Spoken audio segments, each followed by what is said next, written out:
All right, what's going on, guys? So I'm like super excited today because I just found a whole bunch of new trails that are only like a half-mile away from my house out here in the woods. They look like this.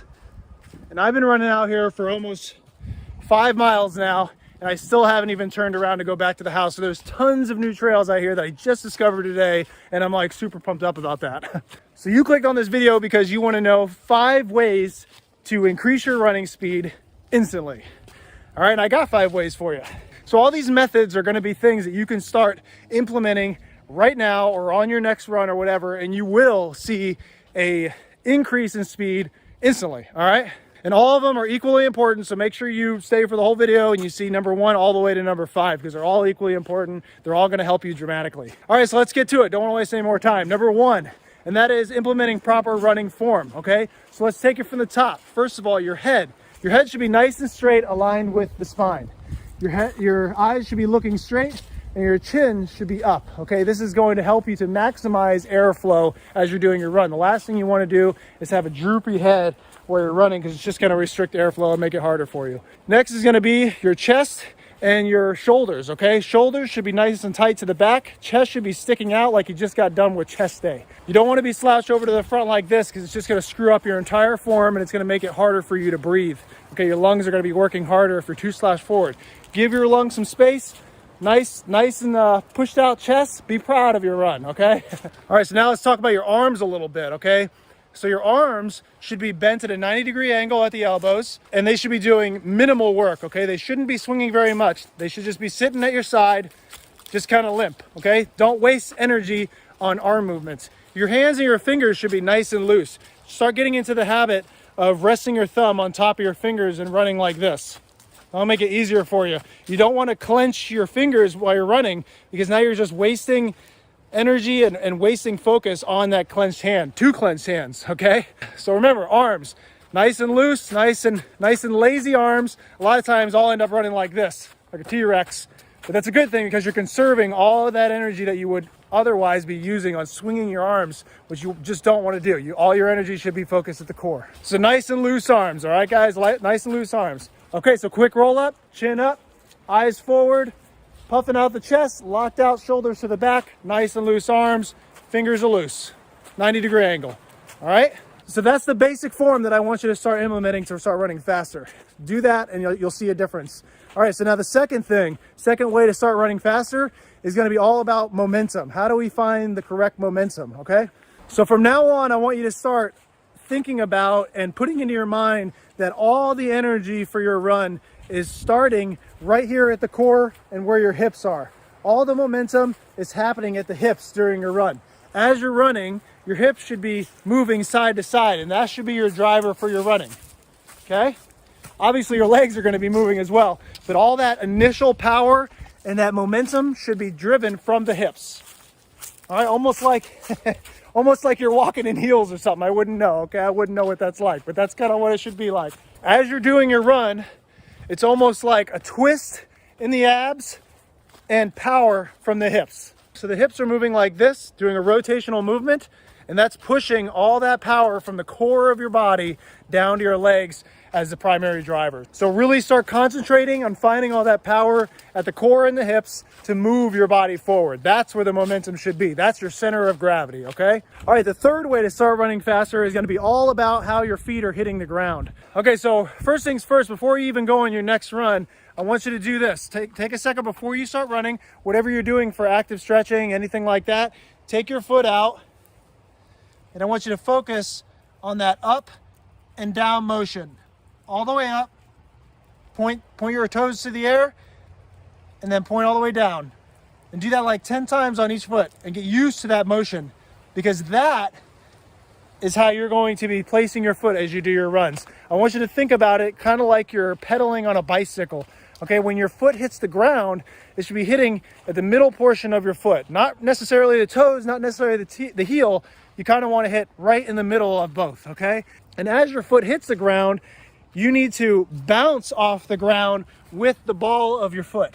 All right, so your foot comes down like this, lands, and then you want to push off with the ball of your foot, driving you forward in a bouncing motion. And this is going to be hard to get used to if you're not used to doing it already, but a main way to see if you're doing it right, to test yourself and to see if the feeling is correct, is that all the tension, all the strength should really be stemming from the shins, okay? Not so much the Achilles tendon. If you're starting to get a lot of tension here in the Achilles tendon during and after your runs, that means you're probably not doing enough push from the ball of your foot, okay? You're getting a little too lazy with your runs. All right, so again, quick roll up, land at the center portion of your foot, and then push off with the ball of your foot, just like if you were pedaling a bicycle. All right, fourth way to start running faster, and this is gonna be pretty easy to implement, doesn't have to do with form or any of that crazy stuff. This is really easy to do, and that is start listening to music that is at a higher intensity and has a fast-paced beat.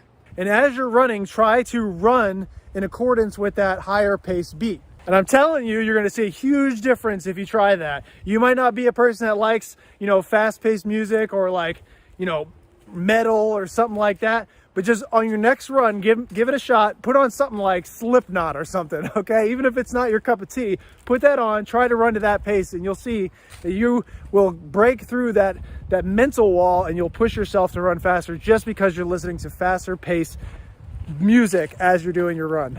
And don't just take my word for it, give it a shot. You're gonna see it's gonna work.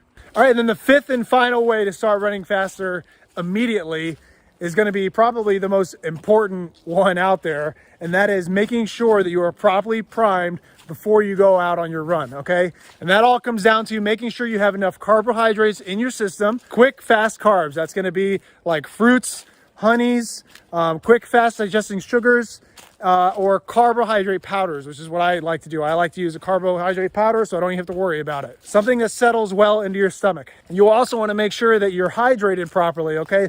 You can't just not drink water all day and all of a sudden slam a bottle of water and think you're going to go fly off into space with your run. You need to be drinking water all the time throughout the day, okay? Making sure that you are always properly hydrated. But before you go on your run, don't drink anything more than like maybe a half a bottle. That's like tops, okay? And that's for a bigger person. If you take in more water than that, then you're just going to end up with those cramps that you get in your abdomen, and it's just not going to go well for you. If you've experienced that before, then you know what I'm talking about. There's like nothing worse than the cramps that you get in your abs. It slows you down tremendously. And along with hydration is you want to make sure that you take in enough salts during the day, but you don't want to overdo it either. Making sure your sodium levels are on point is critical for athletic performance, okay? So you want to be taking in the recommended amount of sodium throughout the day if you're an average athlete, and that's going to be anywhere between 2,000 to 3,000 milligrams a day. And you want to have it spaced out just like your water intake is. Now understand that if you're taking in too much salt, so you're just going to get that bloated feeling, you're going to be holding on to too much water, and you're just going to feel heavier with everything you do, slowing down your run. If you take in not enough salt, then you're risking the chance of getting cramps and locking up, and your energy systems just aren't going to be performing to the highest of their capabilities that they should be. So in your next run, make sure you're getting in carbohydrates. I don't care about your diet or anything. Do this for your next run. Carbohydrates. You want to take in probably anywhere between 100 to 300 calories worth of carbs, okay? Either like a banana or a carb mix or something like that. Do that. Make sure you start drinking water now during this video so that by the time you get to your next run, you are already primed and ready to go and you're hydrated. And don't drink any more than half a bottle of water before you go out on that run. And start paying attention to your salts, okay? Maybe the day before you go on a run, stay away from the Chinese food. Or maybe for breakfast, just don't put any extra salt on your eggs. Just go easy on the salt. You'll notice a difference. And just because I'm talking about salt doesn't mean stop eating salt, okay? You do need salts. All right, well, there you have it, guys. Those are 5 ways to start running faster instantly right now that everybody can start doing. You don't have to be, super athletic or a running professional or anything like that. Anybody can implement those 5 methods, and you're going to instantly see improvement in your running speed. Make sure to implement all of those things at your next run, and you're going to see improvement, all right? Gritty Soldiers stamp for approval. If anybody out there has any other tips that works for them, any other methods that they like to use to help them run faster, please, by all means, drop that in the comments for everybody. If anybody out there has any other questions, or if I just wasn't clear enough with anything that I said, please, by all means, just go ahead and ask it in the comments. I want to make sure that you guys get this information correctly so that we can help as many of you out there as possible. And really give these things a shot, all right? Don't just blow it off. Go out there, give these things a shot, make it happen, start running faster, all right? Get to your goals. All right, guys. Well, I hope that was helpful for you. It looks like I'm coming up to my turnaround point, so I'm going to go ahead and put you down and finish up my run. If you're looking for any other information on how to become a better runner, I have a whole lot of other videos for you. So go ahead and check these out. Besides that, I don't have anything else for you, and I will see you on the next one.